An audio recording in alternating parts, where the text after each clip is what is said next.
From the Highlands of Scotland to the coast of Cornwall, the great British countryside is spectacular.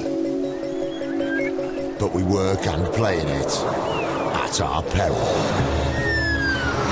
And when things go wrong, the emergency services race to the rescue. This chap is having a heart attack and we need to get him in quickly. We've got a cow on the road. Countryside policing at its finest here. Going hundreds of miles against the clock. Battling the elements and braving the waves.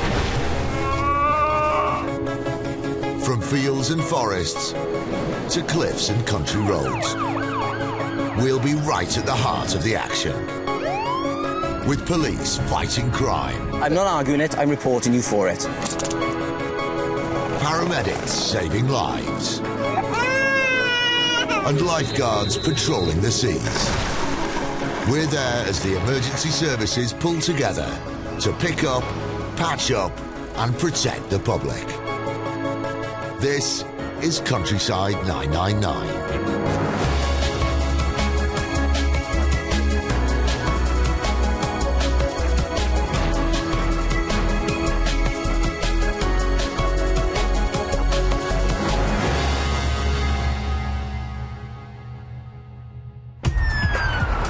Coming up, in Dumfries and Galloway, an ambulance team desperately search for an elderly man who's had a serious fall.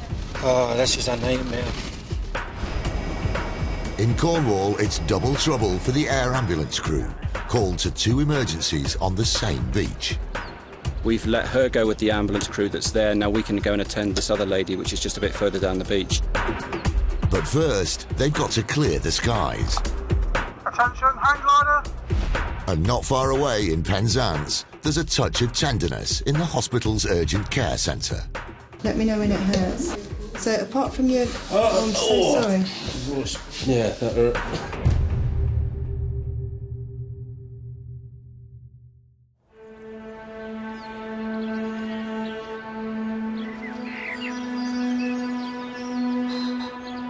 Dumfries and Galloway in southwest Scotland.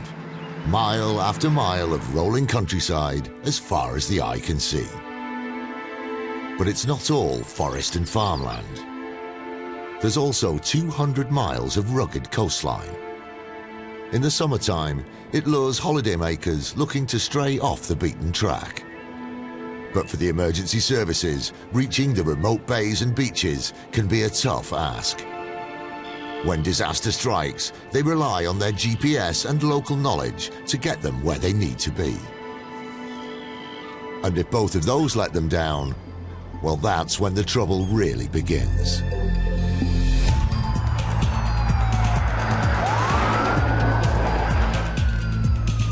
Ambulance team Charlie Walker and Carol Ann McColm are on their way to an accident involving a holidaymaker in his 80s. He may have broken his hip after a fall on the beach. He can't move and the tide's coming in. Not a good situation. So Carol Ann's hoping the Coast Guards can get to him first. But they're already out on another job. We asked Control if they had actually contacted the Coast Guard because obviously the beach and it's, you know, obviously their area. So just have to wait and see. They may arrive, they may not.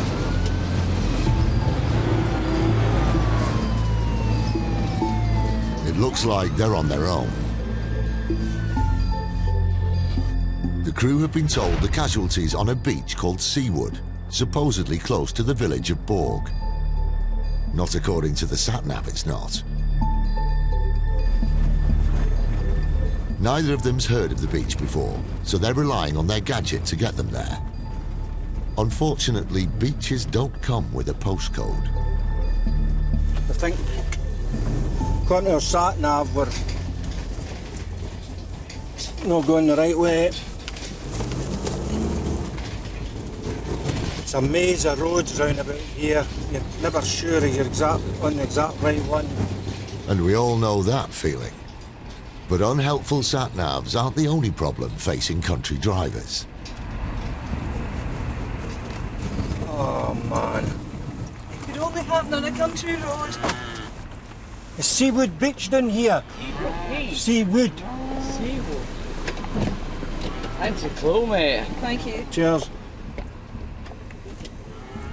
Thank you. Cheers. It was not a location that we'd heard before, so therefore we weren't sure where we were going. So as a result, we were relying on the sat-nav which we have in the vehicle. Time is really ticking away, and the patient is still without medical care. See if there's anybody. Beach.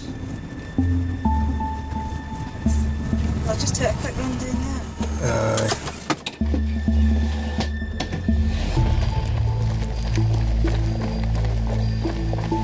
Excuse me, sir. You haven't had any reports of someone falling at the beach, have you? Nothing at all. It's now been almost an hour since the 999 call, and the tide is coming in. There's nobody here. It's not here.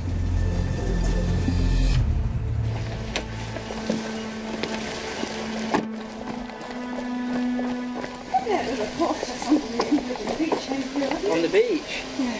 No, we've not had anything, that's We've why... been from Carrick right along and we Yeah. can't locate them at all. No. Seawood Beach, I know we've got Seawood, but we've got Yeah. nothing.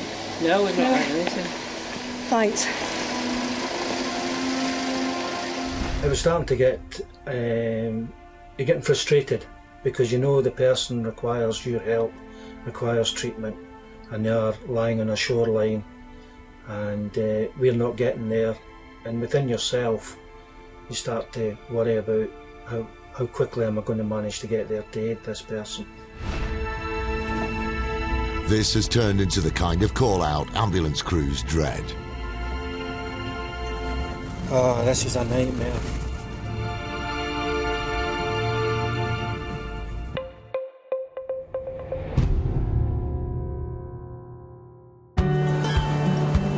Cornwall, like Dumfries and Galloway, has a spectacular coastline. Sandy shores, awesome surf and stunning clifftop views. Smugglers' coves and secret beaches make perfect hideaways for holidaymakers. But it's got its fair share of hidden dangers. Sheer cliffs, strong undercurrents and fast incoming tides can easily catch out the unsuspecting tourist. The pretty nooks and crannies can become lethal traps. Cornwall's air ambulance plays a vital role in reaching those in trouble, responding to 3 or 4 emergencies every day. Yeah. On duty today, paramedic Mick McLaughlin has picked up a call.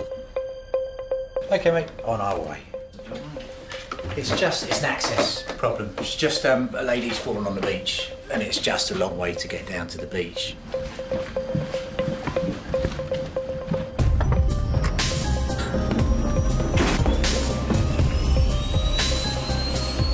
There's a land ambulance on the way, but the steep cliff path to the beach makes a rescue almost impossible. Unless you've got one of these.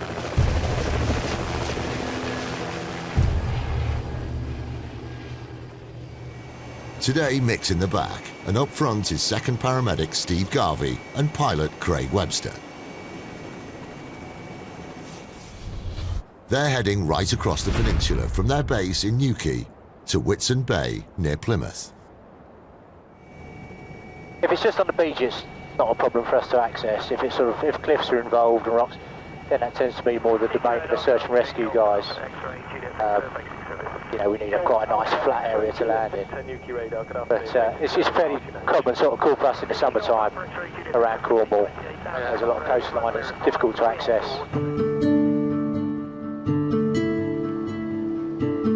The air ambulance crews are specifically trained for this kind of stuff.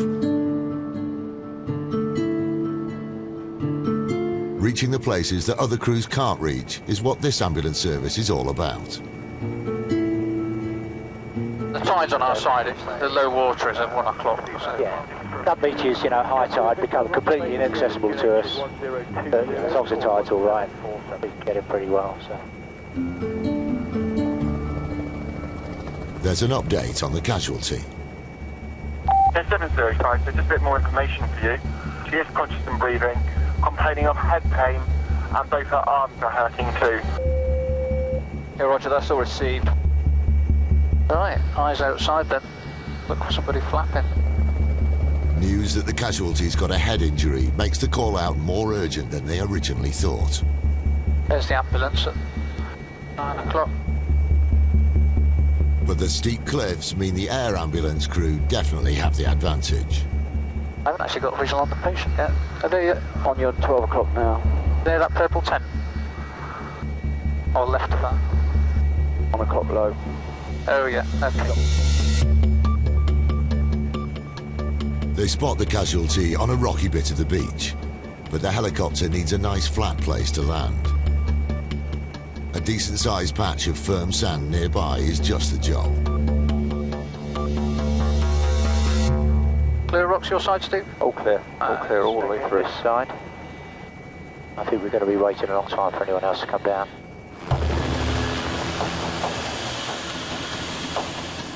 While the road ambulance crew wait at the top of the cliffs, down on the beach, extra helps arrive in the shape of some local lifeguards. They and Steve make their way across the jagged rocks. It's pretty treacherous underfoot, as our unlucky lady has already found out. Hi. All right.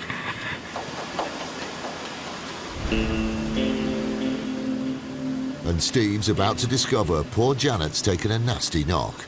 It's not quite the family day out she'd expected.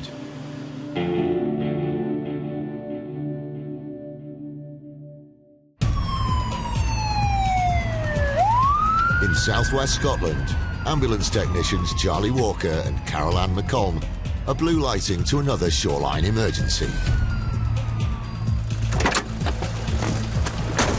But they're struggling to find their casualty. Excuse me, sir. You haven't had any reports of someone falling at the beach, have you? Nothing at all. He's a man in his 80s, stranded on a beach somewhere that's not showing up on their sat-nav. He's got a suspected fractured hip, and there's a rising tide. It's getting desperate. They've combed the area around Borg, moving east along the coast from Carrick Bay. Time and tide wait for no man. 5010, we've scoured quite a large area at this location and we're struggling to find anyone over. Roger, I'll try and pull it back down so we can get a further location over. Finally, just as it all starts to seem hopeless, they discover the right beach. Hi, Dougie. Yeah, I can see him just over there. The sent us to see wood. That's it. But if you got to that bend, it'll be easier to get a look for there. Okay, cheers. Thankfully, the Coast Guards managed to get here first. Hello there. Hi, this is John. Cut his hip and he Hello, John. I'm Carol Ann. What happened? Well, I was in with the dog and they're in the ball between wife and son, and I stepped back and I stood on a rock and I fell back, you see. And I fell into my hip. Right. And I just felt a crack. You felt right, okay. You know, you see, I have two false knees to start with. Two false knees, right. And I... John, I'll tell you what. The right leg. It's your right one. I can see it. During his hour-long wait, passers-by have already moved John up the beach, twice, and without pain relief. But with the water lapping at their heels, they need to move him again. The gentleman was wet and he was in pain. He also said he had pain in the top of his leg. But to treat it as he possibly had a fracture of his hip. Even the slightest movement is excruciating. Gas and air helps dull the pain. We'll all get round them now. We'll use the canvas as a support. We'll put them in that. We'll get them back a bit before we immobilise, just with the tide still coming in. John, did you hear that, sir? John, just take as much as that as you can, so that it'll numb the pain, sir, okay? And 1, 2, and lift. That's you. This is the third time John's been moved out of reach of the tide. Even on the rigid stretcher and with pain relief, it's really tough going. And not just for John, for his wife Edith too. It's just laughing gas, okay? But John needs to hang in there a bit longer. They've still got to splint his leg and get him into the ambulance.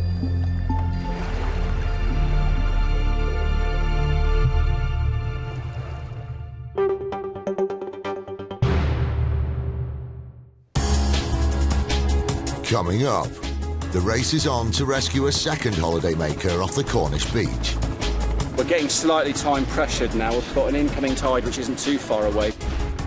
The ordeal's not over yet for poor John on the Solway coast.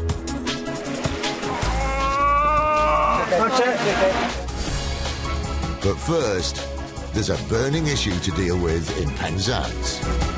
As I opened the bonnet, it exploded in my face and covered me in red-hot engine oil.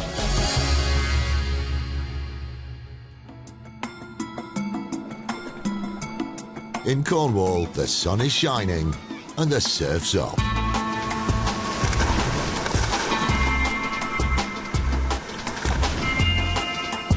The world-famous waves pull in thousands of riders,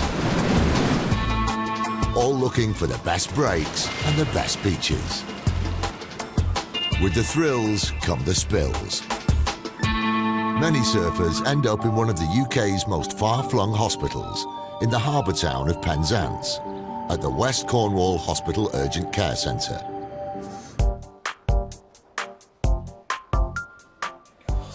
Okay. It's a special unit open 24 hours a day, 365 days a year. Can you feel that? No. There's obviously got a nerve damage there. Its GPs and nurses are all upskilled to deal with the wide range of cases that come in.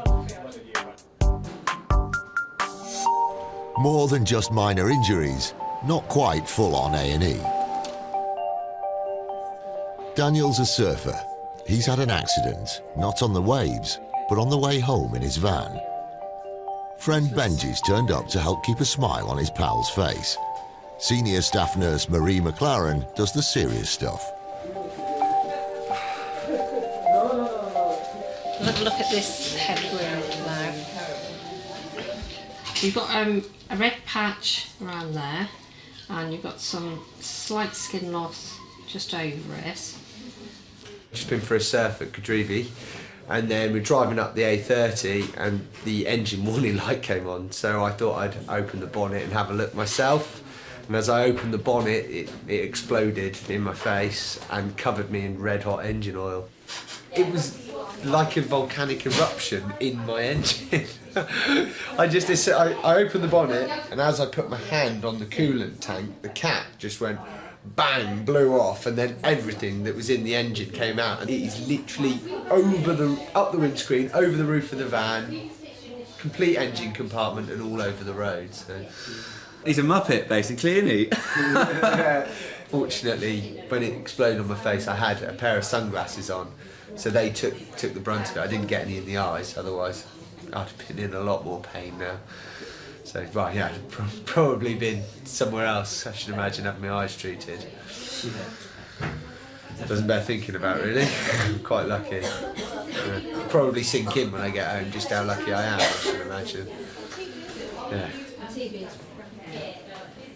Daniel's also lucky he had a quick-thinking pal with him who tipped water over his head, instantly cooling the burning oil.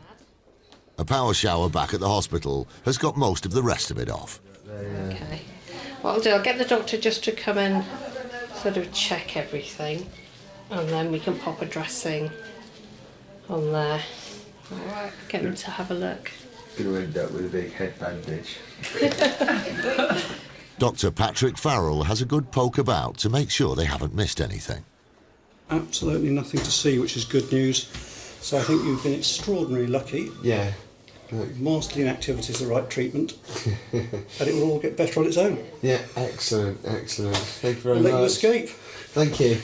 Your chums throwing a bucket of water over you undoubtedly made a huge difference to the outcome. Yeah. Saved you a lot of misery. We had a large 5-litre drinking bottle of water, and he just grabbed it and tipped it straight over my head. And well, yeah, he saved me really there. Good old Mr. Wilson. Yeah, good Mr. Wilson. Cheers, Phil. Daniel's good to go. It's looking good. Looking good. But Marie's not finished with him just yet. His clothes were trashed in the accident, so he's leaving in hospital haute couture. Walking out this, I feel like I'm escaping from the ward, running. You should definitely go for a pint in town now when you dress up like that. I'm not sure that's quite the attitude, lads. Take you home. Take you home.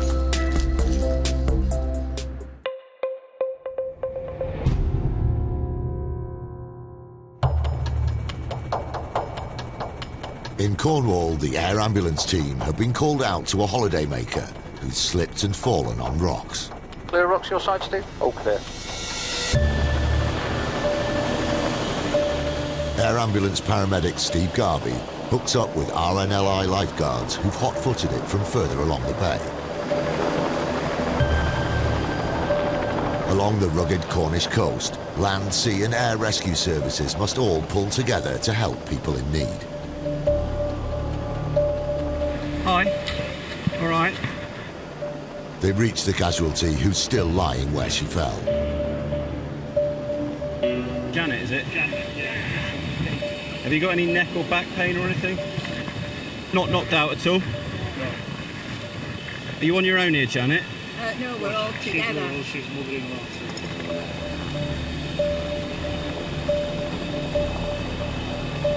Tell me if I'm hurting you too much, you know, if it hurts or anything. Janet's family are concerned. We've come for a day out with the children, and unfortunately my mother-in-law's come and made it down the path there, and she stumbled down the rocks, gone head first and split the head open at the top there. So lots of blood from the head wound. Difficult for us to get her back up, so we figured it best to call for some professional help. The worst of your pain centred around the top of your head here? Yeah. Do you feel nauseous at all? Okay, you remember everything that's happened? Okay. Have you got any pins and needles anywhere or any such thing? No, that one did it. Well, I've put that one. Have you been moving yourself at all other than... No. Because there are so many blood vessels close to the surface under the scalp, head wounds do bleed a lot. But in this case, it's not as bad as it looks. Right, well, let's give you a hand to get up. I'm all right. Is that a lot better? Yeah. Okay. Steve updates his colleagues in the waiting helicopter so they can let the road ambulance crew know what's happening. I'm just trying to liaise with Mick. This lady's got very, very minor wounds. So it's just a simple head injury. So what she needs is just to go into a minor injury unit, the AED department, to get the wound closed.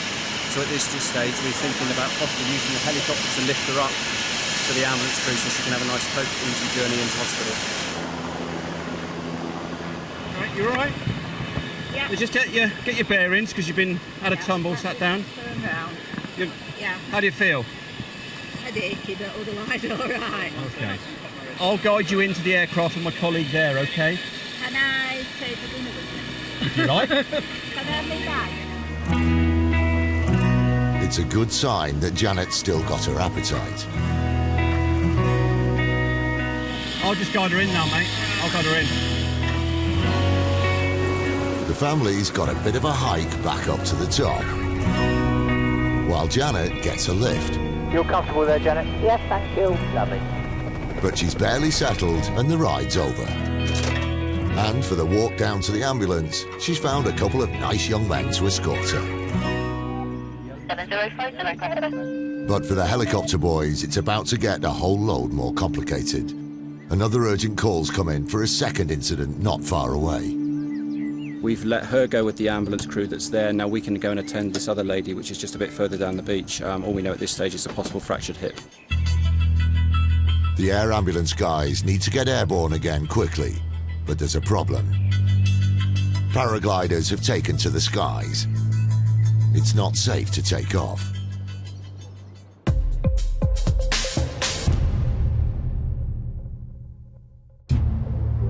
From a rescue off a Cornish beach to another on the Solway coast in southwest Scotland. John's afternoon stroll with his wife and their dog has turned into something of a nightmare. And 1, 2, and left.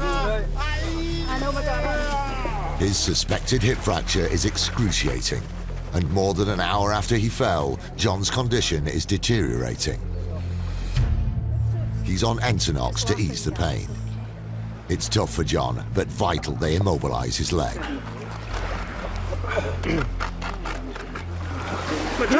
Sorry, madam. John, we're just making these trousers now, Bermudas. Don't send us the bill for your trousers. We're going to lift this leg and put a splint in to support it. You try and keep sucking and grab Dougie's arm. That's Sorry, it. my darling. That's it, done. Securing his leg is essential. Even though John hasn't got outward signs of bleeding, a sharp broken bone moving inside his hip or leg could wreak havoc. Hey John, what we're going to do is we'll go you in this board. Aye. We're going to lift you up to the ambulance, okay? Right.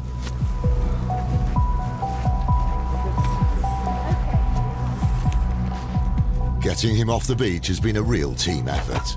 But John's ordeal isn't over yet. He's still got to be transferred onto the ambulance stretcher. Hey John, I'm afraid we've got to put another wee stretcher in below you. Aye. To get you across, okay? Right. 1, 2. Great stuff. Yeah. Right, I'll take your belt. Right. And just ease you. Aye. 1, 2. Cuddle time. Just do 1, 2, and lift.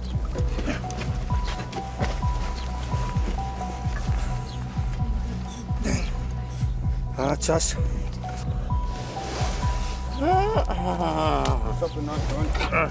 So just pull it down the way. That's us clear.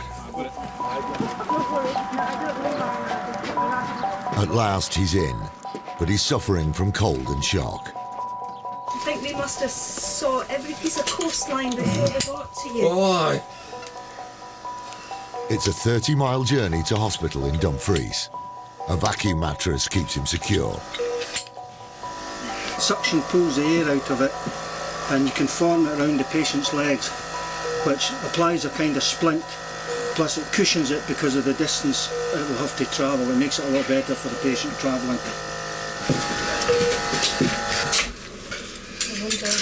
Carol Ann is keeping a close eye on John's vital signs. You're still a bit cold. Your pulse is coming up normally now. Your oxygen saturations are still a bit low. You don't need me to tell you the way your leg, you know, your right leg has shortened. So it's fairly indicative that, you know, probably your right hip, you know, has gone. Yes, I think that's what I think. You knew that before, probably before I told you. But what we'll do, we'll get you in as quickly as we can and smoothly, depending on the traffic on the road. Absolutely. And then they'll take you in, and then we'll hand you over to casualty, and they'll X-ray it, and then they'll decide the plan from there. Yeah. Okay. Okay. Finally, after his long, wet wait and Carol Ann and Charlie's frustrating search to find him, John's where he needs to be. It's been a long journey to get here, but at least now he's got a bit of colour back in his cheeks. We brought half the beach beach with you, I think. Aye. Yeah. When the water was coming in, I was in the water. Yeah. Yeah, the mum had to get them.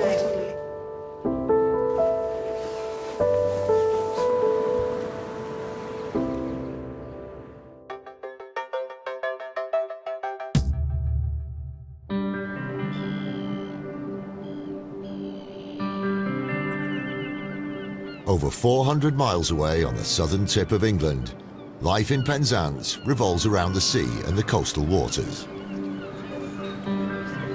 But working on a boat isn't always plain sailing, and staff at the town's urgent care centre are old hands when it comes to dealing with all sorts of injuries.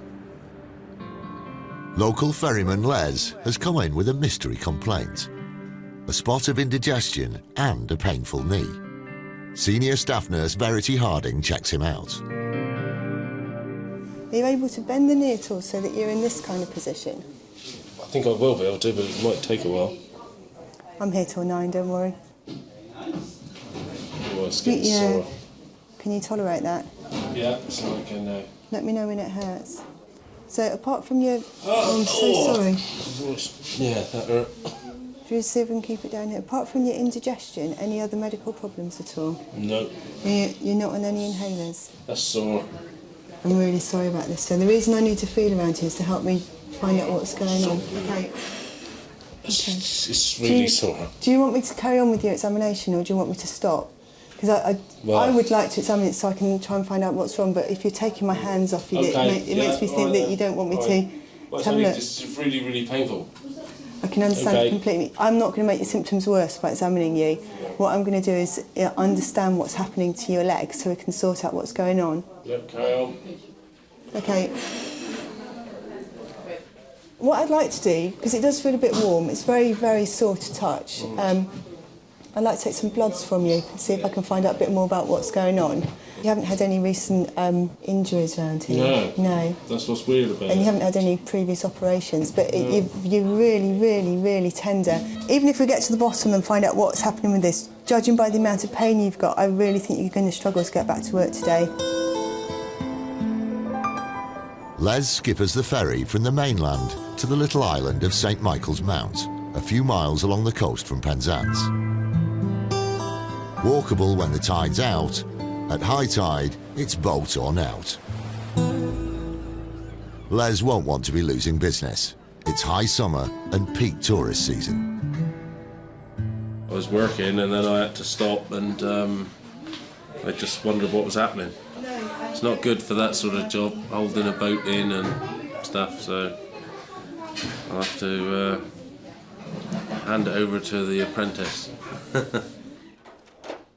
With 24 years' experience under her nursing belt, Verity is working on a well-informed hunch. I think he's most likely got gout, and which is a kind of metabolic disorder where they get crystals forming in the joints, and it's really, really unbelievably painful, and it can come on exactly as he said. Although sometimes they tell you they've had a minor bump a couple of days before. But I can't miss him having septic arthritis, which needs sort of to go to, if he does, he needs to go to theatre today to have it washed out. Septic arthritis is nasty. Bacteria get into a joint causing serious inflammation. Left untreated, it can be life-threatening. A blood test should hopefully rule out septic arthritis. While she's got Les here, Verity wants to be thorough in her diagnosis. It's prudent to get an X-ray because it will just show that his knee's normal, because I don't want to see anything abnormal, because I'm looking to make sure that he hasn't got anything sinister really that could show up on X-ray. I'm going to push this up a little bit behind you. Good. Les won't have to wait long to know what's what. Instead of sending bloods away for testing, upskilled nurses in this rural unit can do their own. Nurse Fiona Wright will have Les's results in around 15 minutes. The X-rays will show what's going on inside the knee joint. They can't pick up gout, but could flag up Verity's worst fears. His bones look nice and healthy. They're not seeing lots of arthritis. I'm not seeing a huge swelling in the joint. Results are basically that everything's normal, so that means he doesn't have septic arthritis. So I'm working through with the presumption that he has gout. So I will give him some stronger painkillers. He couldn't have stronger painkillers earlier because he had a pint on the way up here, which is fair enough. His knee hurt him and he wasn't sure what to do. Well, as they say, a little bit of what you fancy does you good. Or in Les's case, maybe not. In all honesty, it looks like gout. It's really tender to touch. It's a bit red. It's not shiny yet, but it'll probably get shiny later. And you need to rest this. Any idea of when that might be better-ish? Couple of days? No, it's going to be more than a couple of days. You're going to be laid up for most of the week. Oh. Right, I shall go and sort out crutches, printed information and pain relief for you. Okay, any questions? No. It's a surprise result for Les. But he's not alone. There's over 500,000 gout sufferers in the UK. I've heard people say about gout before, but didn't realise it's painful like that. That's yeah, it's pretty tough. Need to get it better quick. So yeah. What that's likely to mean is a change in diet, cutting out the foods that make the condition worse. But if he sticks to the rules, he should be able to keep his symptoms at bay and get back to the boat.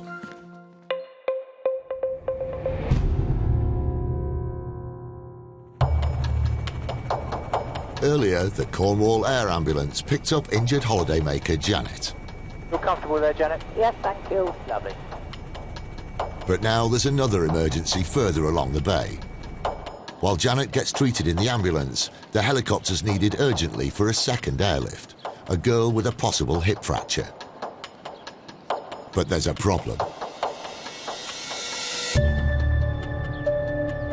So I think they're heading in that direction. If they give us enough room, we can get out. This part of Cornwall's coastline is popular with paragliders, and today's weather is perfect. The air ambulance gang are ready to leave, but can't take off. We're not sure where they're going to go next.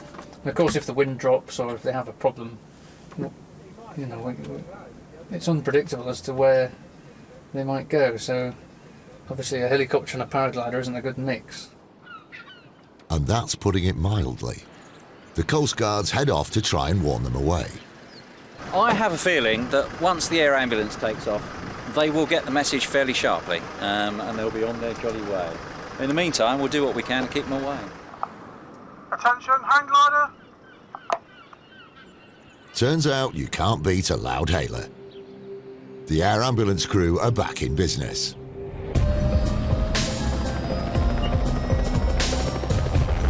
Today's a real scorcher, and Whitsun Bay's 3 miles of beaches and rocky inlets are mobbed. Lifeguards are already with the casualty and have set a flare to help the helicopter find them. Look out for some smoke. It's in front of the lifeguard hut, apparently, which I think was sort of down here somewhere. But there were 3. Is that smoke down there? Okay. That's a clear area. There's a clear area in front of the smoke of a sandy beach there. Okay. I think we're okay to land down there, aren't we? Well, we have got a huge amount of holiday makers there. What time's high tide? High tide is about 6, something like that. So it is an incoming tide. I'm making a quick assessment on how she is. The rising tide means pilot Craig's got to keep his wits about him. His choice of a landing spot is limited as he steers clear of the rocks and the crowds. Yeah, we've got a Golden Grenade female, takes hit. She believes that it's happened on more than one occasion, but she's never been in this much pain afterwards. She's alert and responsive. She's currently on Entonox. Yeah, we've got her on Entonox already. Making her slightly dizzy, so she's only taking short intakes at a time. But she seems okay, and she's in pretty good mood. Tell me what's going on today? Dislocated your left hip? Knee. It was knee, I was told hip. Okay. And this goes out regularly? Yeah.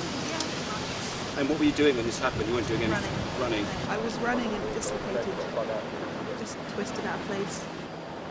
16-year-old Alex is on holiday with her family, and she's a little camera shy. It's not the first time her dad Peter has seen her knee pop. We'd gone around the point where there's a really beautiful pool, and she was just running along the beach, and she went off sideways. The kneecap was dislocated. She put it back in, but she's still in a lot of pain, and there's no way we're getting her up the cliff. That's the problem. She's dislocated it before, but never in such an awkward place. The lifeguards have given Alex gas and air to relieve the pain. Steve needs to splint her knee before they can move her. But he gets a warning call from the chopper. The tide's coming in fast. We're getting slightly time pressured now. We've got an incoming tide which isn't too far away, so what we need to do is get Alex onto the aircraft as soon as we can. If the water gets above the helicopter's skids, it could get very difficult. Craig must get the chopper off the sand before that happens, and it's a matter of minutes away. Yeah, if you could let the coasties on the beach know that we're going to move the casualty. Lift, ready, set, lift. There's the hospital. Yep, got it. If you need directions, come up to the unit. Don't worry, we know.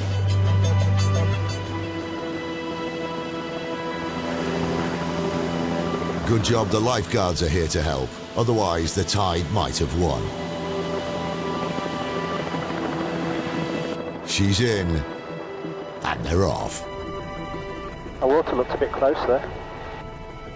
Yeah, the water was getting right around the skids of the aircraft. We didn't have a lot of time left. Back on the cliff top, it's time for the second handover of the day. It is a beach that's notorious for access problems, so whilst the patients have relatively minor injuries, the helicopters proved invaluable in getting them off the beach into the ambulance. How's that?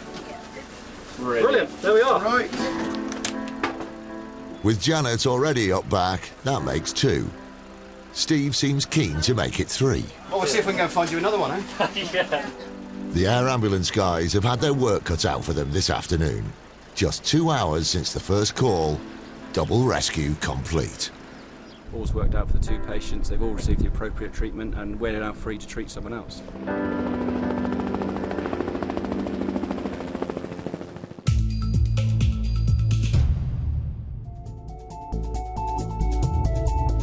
It's been all go for Britain's rural emergency services. It turned out John's hip was intact, but he had a bad break to his thigh bone. Now, with steel pins in his leg and plenty of physiotherapy, he's on the road to recovery. Janet didn't need hospital attention. She had her wound closed by her lovely ambulance crew and has recovered well.